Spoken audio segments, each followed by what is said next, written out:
hello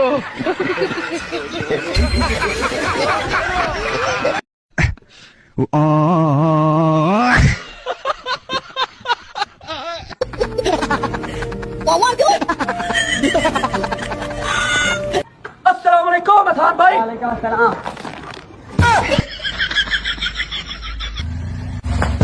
hello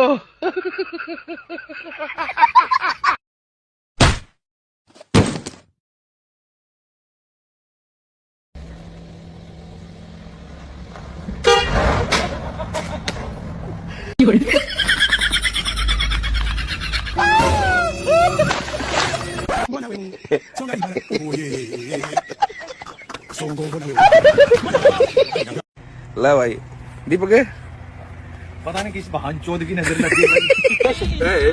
चलो पहुंच गया अभी